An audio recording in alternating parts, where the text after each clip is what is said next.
Welcome to Making Sense of AI Together, the podcast that explores how artificial intelligence is reshaping our everyday lives. I'm Claudine Wong, journalist and news anchor. And I'm Lisa Bernard, a former TV journalist, now creating AI content on my Instagram channel, Demystify AI. Each week, we break down the buzz, cut through the hype, and help you make sense of the AI that's becoming part of your world. And if you liked that intro, yes, AI helped us write it. We are putting it all to the test.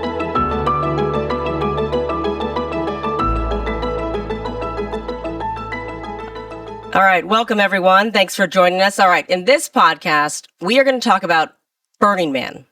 Yes, Burning Man and AI. And you might be thinking to yourself, how does that connect? All right, first of all, for those of you who do not know, Burning Man just celebrated its 39th year.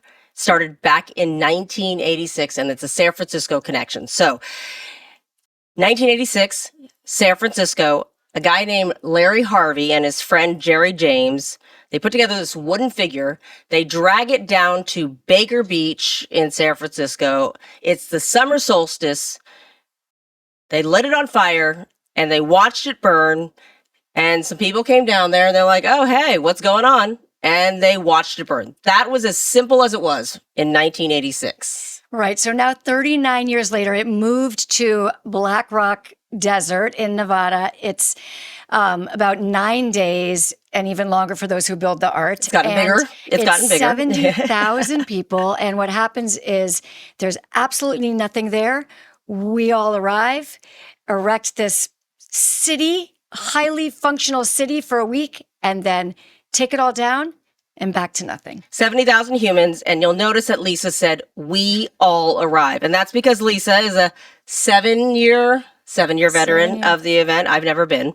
So in addition to host of this podcast, she is also our resident expert of Burning Man. And so we wanted to really kind of go through three questions as we talk about AI, because, you know, AI is one of those things that we keep talking about how it infiltrates everything. So we want to tackle a few things, three different questions.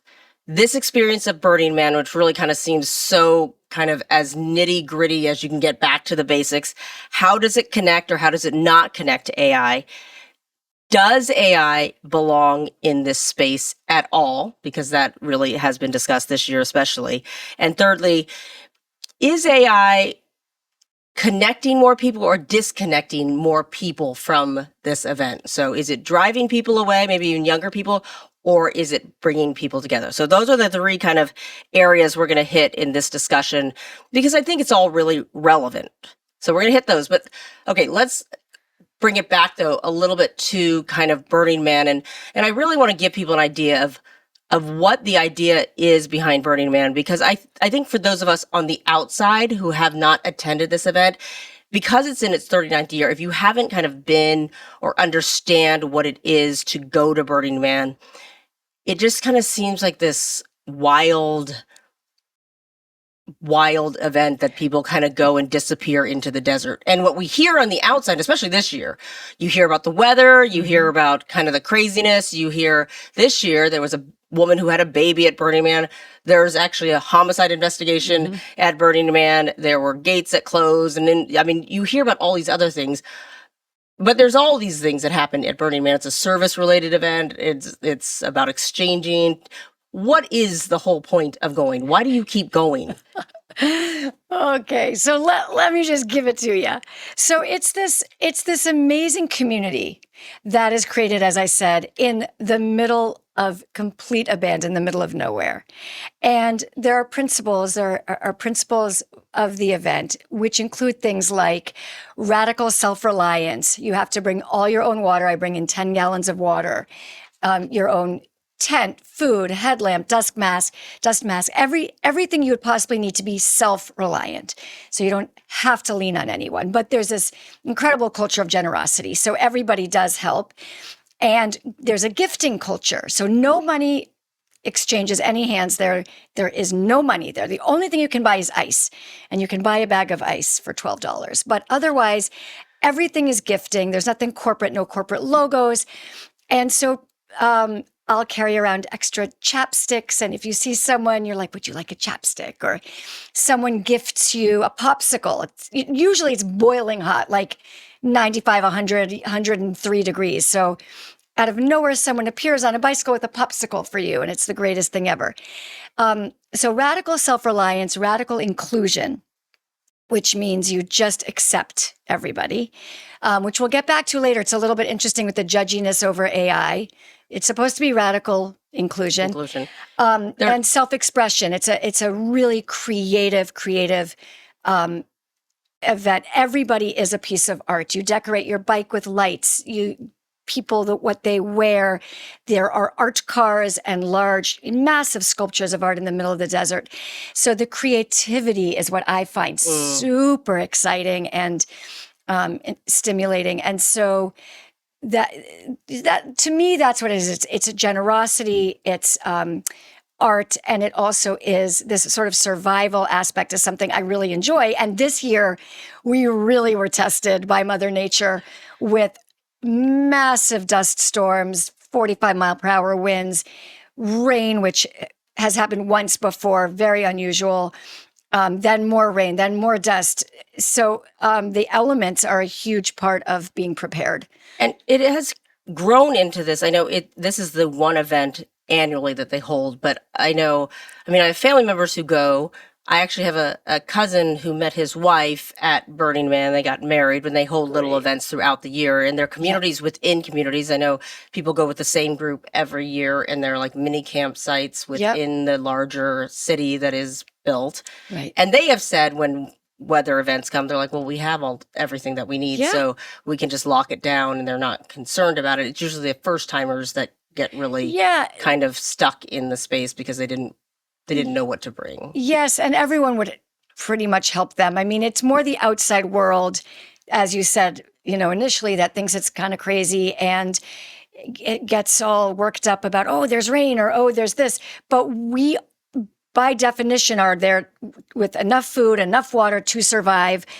I had plastic bags on my feet with duct tape because you can't ride your bike if it starts to rain, but you're just prepared. So it's and that's not what Coachella. You bought into. Yeah, it's not Coachella. We know how to survive out there. And just to your point, there are other events. Miami, there's Miami Burn, there's Africa Burn. They're in international events also, but this is the big one. The event. Yeah. And are there 10 principles or? There are 10 principles. 10 principles. Yeah. And so everyone who goes, theoretically, the 70,000 people who go, buy into this of it is in essence getting back to kind of the basics of how humans should maybe treat each other and live without all the extras. Is that a fair kind of summary of it? Yes, I would say that in recent years, and especially being so close to Silicon Valley, now Elon Musk goes and Sam Altman goes and billionaires go, which it did not start out that way on Baker Beach. And so there is a lot of judginess about that they have massive camps with air conditioning and wine glasses and beautiful wine. I sleep in a shift pod in the dust, no electricity.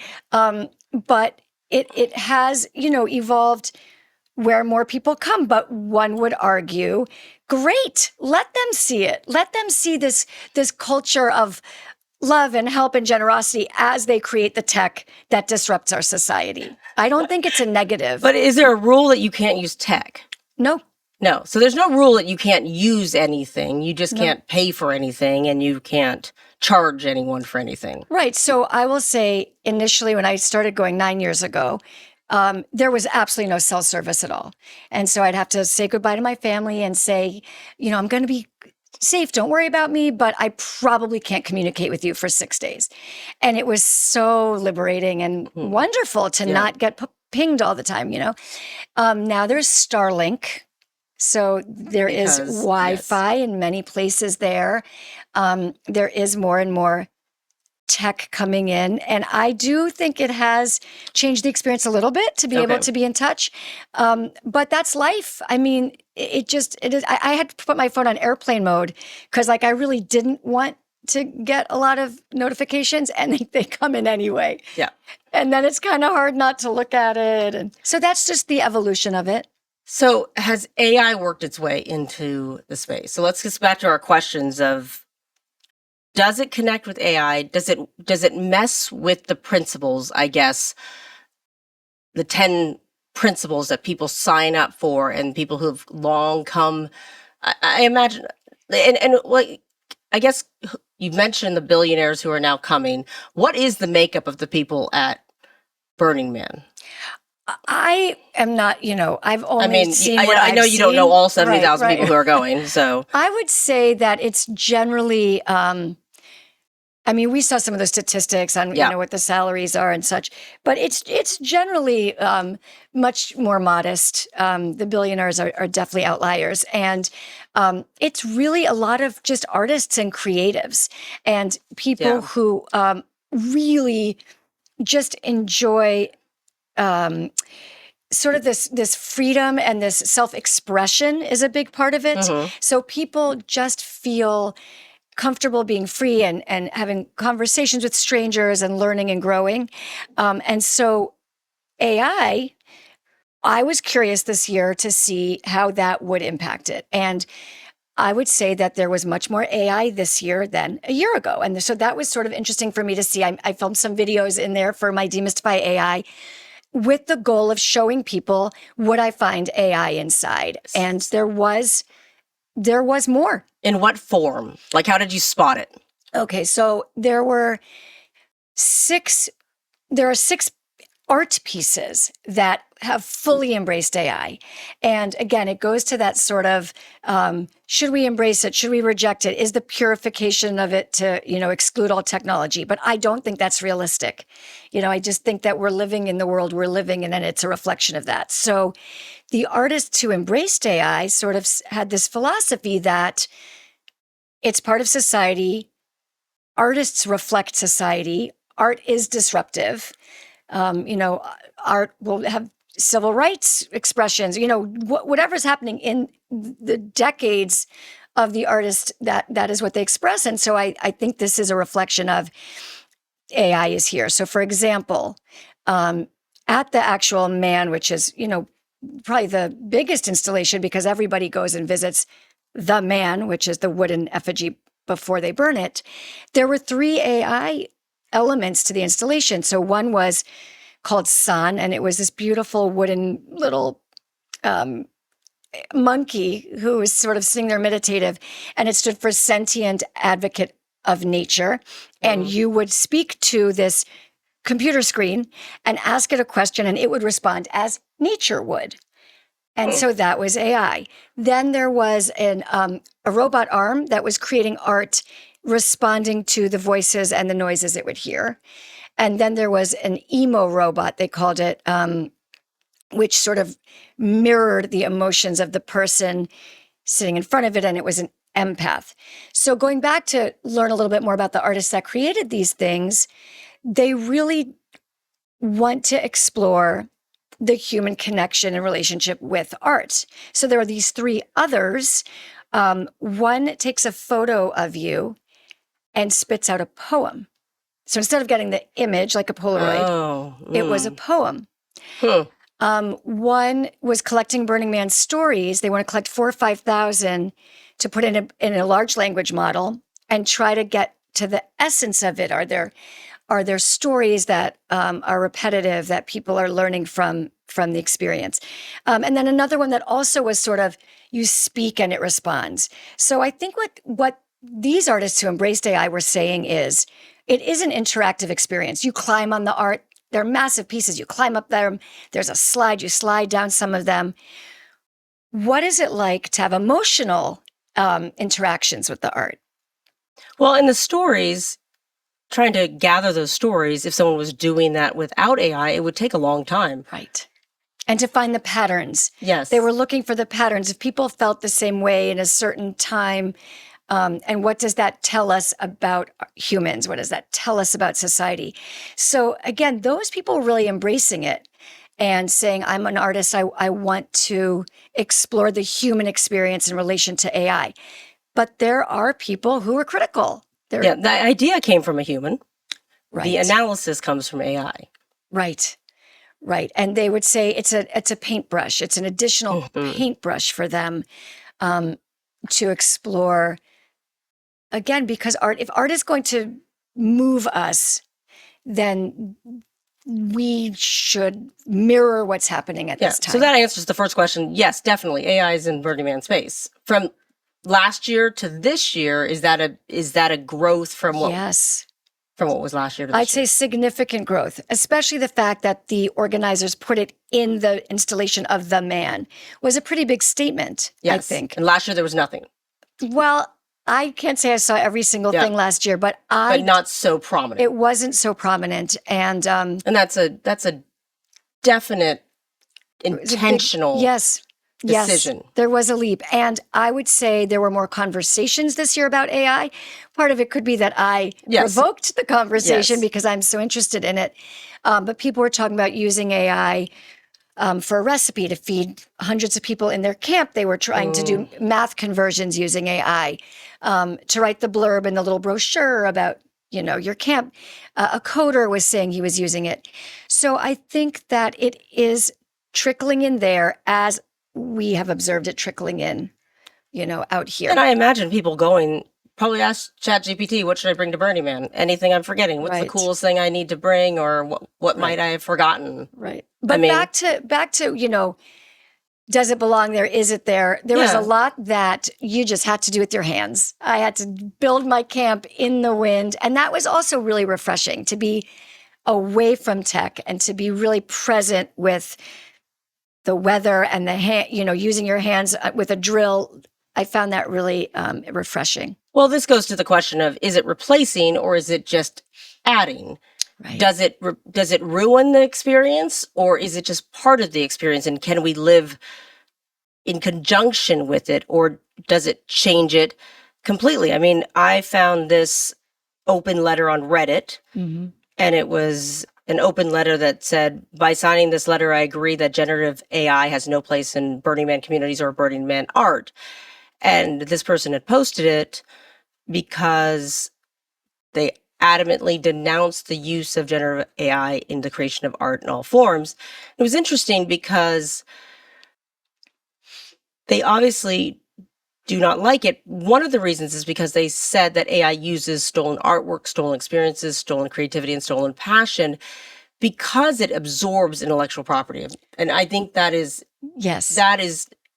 when we use the term AI in the form that you're talking about, it was taking inputs, very specific input, Mhm. original input that people were putting in there. It wasn't creating With something consent. with Yeah. consent. It Mhm. wasn't creating art out of something else and bringing it in. Yes, I think there is a very big problem with artists not getting compensated for Mhm. their work. And everyone would agree there that they have to be compensated. If you're training a model on art, you need to, give the artist some compensation. And it is Yes. hard to protect against that. And so this lists lawsuits, copyrights, and so this was Mm-hmm. specifically focused on that, and that's why it didn't want whoever wrote this. And sorry, I don't know who actually put this open letter in Reddit, but there was pushback in the comments from people making arguments that Right. art is an expression and people are trying to use it, and that it's not as so clear as Right. well, that saying no AI Right. at Burning Man also stifles creatives and artists as well. And so I think it's a messy conversation. I would say two things. One is that in the posts of the videos I made there, I did get snarky comments for sure that were more along the lines with that, oh, Burning Man's ruined. And but I would argue, first of all, as a journalist, we're observers. Yeah. So I'm just observing what is there, and it's there, And the second piece is radical inclusion is one of the principles. So to be judgy against people who embrace AI is not very generous.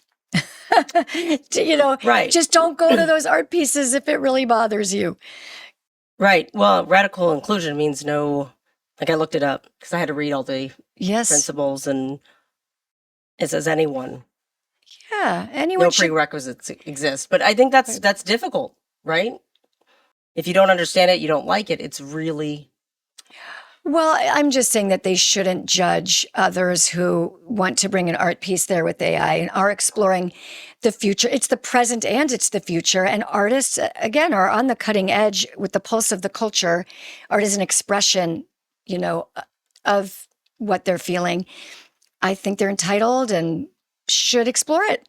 But Yeah. not everyone like that, for sure. but in 70,000 people, there's going to be differences. And I would say as well, and this brings us to kind of as we head into that last section of this discussion, 39 years is really interesting because now you're getting generational differences, right? Mhm. Because now you have definitely different age groups coming in. Yes. And the San Francisco Standard just did an article on this somewhere in my notes. I have that. And Mhm. and the title is Burning Man is for the olds, just ask the AI kids. And the Standard article was talking about how it was for the older, wealthier, and gasp, less cool. Yeah. Not that you're not cool. Well, by You're the way, super though, cool. but that article does say 30 to 39, so that's still way younger than me. So carry on. Carry on. But I think, and the question is, if, and we're talking the younger set of San Francisco, we've talked about how AI and San Francisco becoming the hub of AI. Every new tech, they're younger, right? They're younger and younger people. Mhm. And AI is a young person's game. It's everyone's game, right? We're all native, like Yes. the native AI people are all the kids, right? Mhm. They don't know a world without AI. But that being said, if it doesn't have a place at Burning Man, then an entire generation doesn't have a place at Burning Man because they don't exist without AI.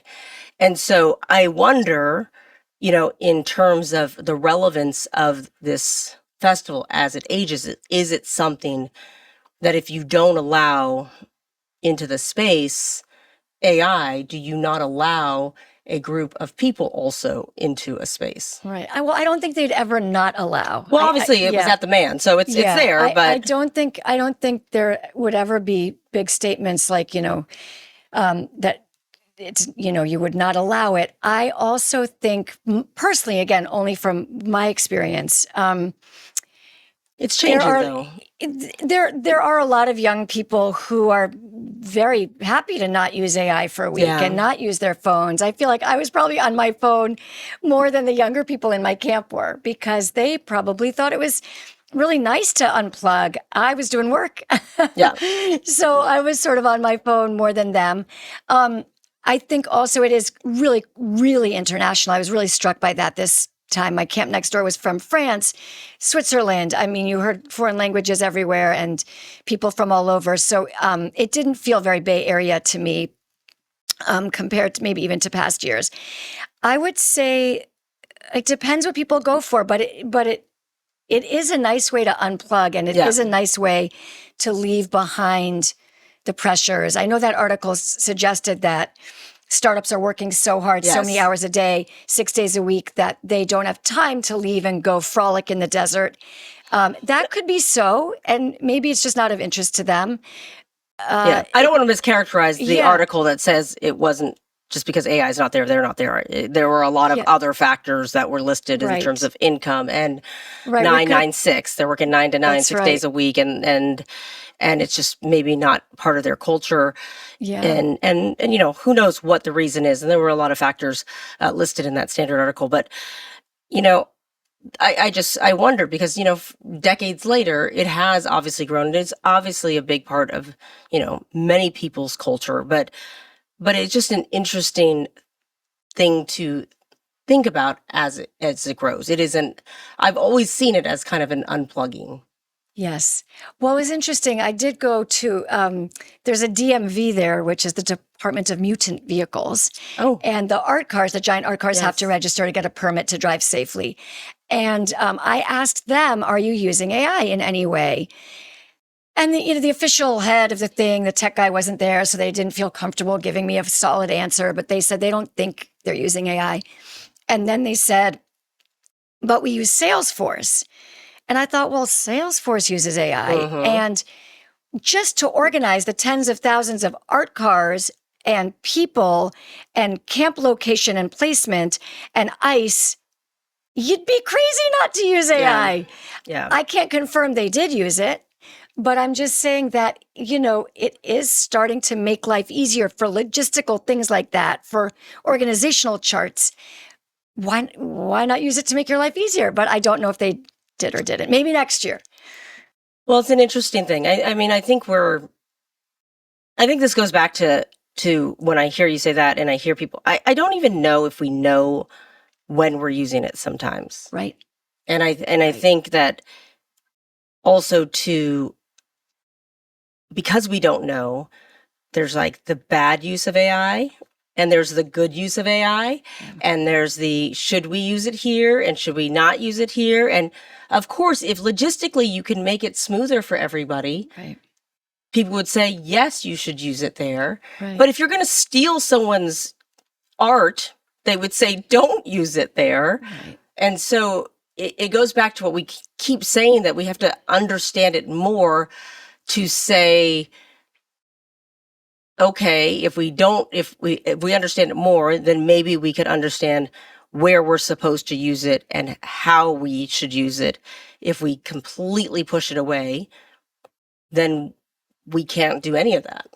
Yeah, I think it goes back to what we say all the time, which is there should be guidelines, guardrails, regulations of some kind. Yeah. There should be watermarks when it's AI. You should be notified that it's Yes. there.